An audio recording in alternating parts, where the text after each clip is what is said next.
Calaroga Shark Media.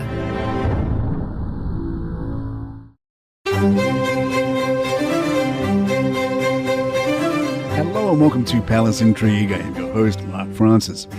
Prince William celebrated his wife, Kate, on her 43rd birthday with a heartfelt message and stunning new photograph.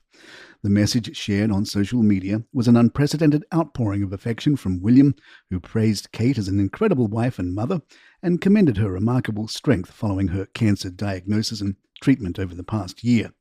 The message read, "To the most incredible wife and mother, the strength you've shown over the last year has been remarkable.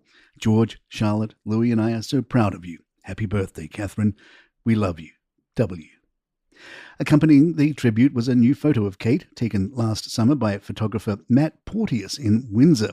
The image captures the Princess of Wales looking relaxed and radiant, hands in a jeans pocket, with a gingham scarf adding a casual yet elegant touch.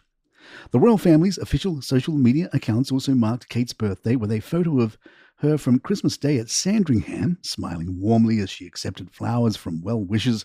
Their post, accompanied by a birthday cake emoji, simply said, "Happy birthday to the Princess of Wales." A family friend told People, "She is looking after herself and is wise to do so. She will know when she wakes up if she is well enough or not to do something." Royal insider Deep Crown took a more critical look at things, telling Palace Intrigue, "While it warms the heart to see our beloved Catherine making strides in her recovery, and let me be absolutely clear that as someone who has followed her journey closely for years, nothing would make me happier than seeing her fully restored to health. One cannot help but notice certain patterns in these carefully orchestrated appearances. The palace's communication strategy has entered its 11th month of what I would characterize as masterful yet opaque stage management. Yes, we've seen glimpses, but each has been meticulously controlled, carefully curated and precisely timed. The shopping trip photo, the Mother's Day portrait, the Windsor Farm shop visit, each revealed just enough to reassure while raising new questions among those of us who observe these matters closely. The men in grey suits, as Diana used to call them, have certainly earned their keep this past year, spinning a narrative of gradual recovery. But after nearly a year, the British public, who have shown remarkable restraint and genuine concern for their future queen, still lack a clear understanding of the full picture. This isn't a criticism, mind you. I've long admired Catherine's grace and dedication to the crown, and my sincere hope remains fixed on her complete recovery. However, as someone who has spent decades observing the intricate dance between the palace and public, I can't help but note the distinctive choreography at play. Make no mistake, this comes from a place of deep respect and genuine concern. Catherine has been nothing short of transformative for the modern monarchy, and her well-being matters enormously to its future. Yet as we approach the one-year mark, the carefully managed nature of each public glimpse suggests we're still some distance from business as usual.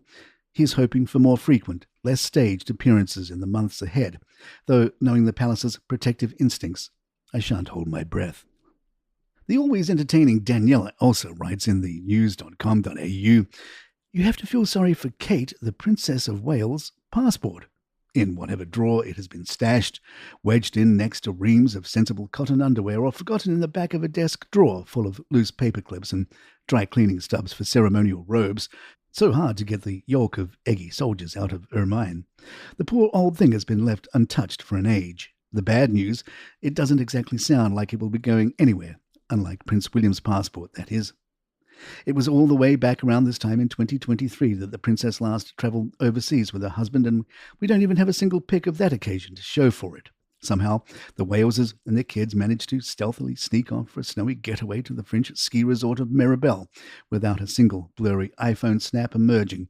Clearly, the Catholic Church isn't the only institution with a sideline in miracles. My suggestion today, don't hold your breath for that to change. So, looking ahead, prepare to largely see William and his trusty collection of everyman chinos being packed off to represent the UK in that strange and wondrous place called abroad, to poorly paraphrase Clive James on his own. The first such occasion could even come as early as this month, when someone representing the royal family is likely to head to Poland to attend the 80th anniversary commemorations of the liberation of Auschwitz on January 27th. 2025 is shaping up to be the year of maybe, with the palace reportedly deciding that when it comes to Kate, options will be kept firmly open and hard and fast commitments avoided. Palace Intrigue will be right back. Harry and Meghan may have sought a quieter life when they left the UK for Montecito, but it appears their idyllic escape is facing unexpected turbulence, quite literally.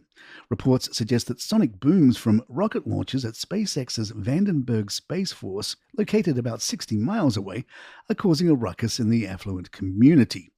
The base, operated by Elon Musk's SpaceX, is ramping up its operations with plans to increase annual launches from 36 to 50. However, not all locals are thrilled. One disgruntled resident voiced their frustration on an online forum saying, "Enough, let's stop the disruptive, arrogant sonic booms at night.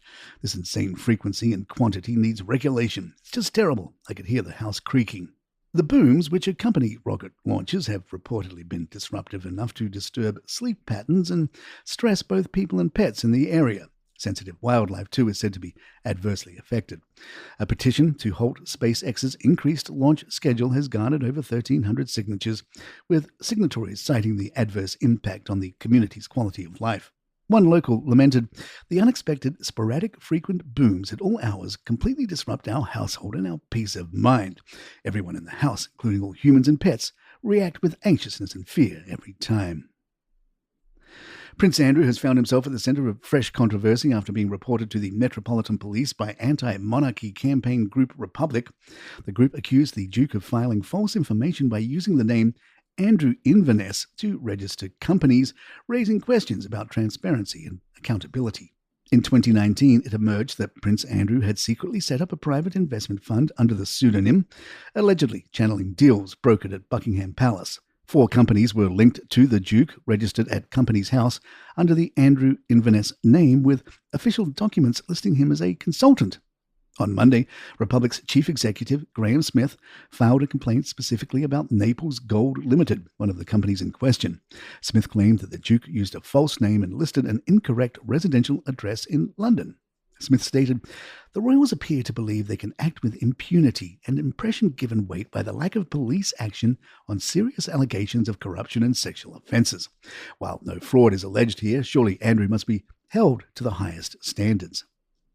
The name Inverness refers to the title Earl of Inverness, bestowed upon Prince Andrew by Queen Elizabeth when he married Sarah Ferguson in 1986. However, critics argue that using the name to register companies creates an appearance of avoiding scrutiny. Smith emphasized the significance of the matter, stating, "There must surely be a public interest in pursuing the matter when it's such a high-profile figure allegedly doing it. We expect the police to pursue this matter without fear or favour, something they seem to struggle with when it comes to the royals."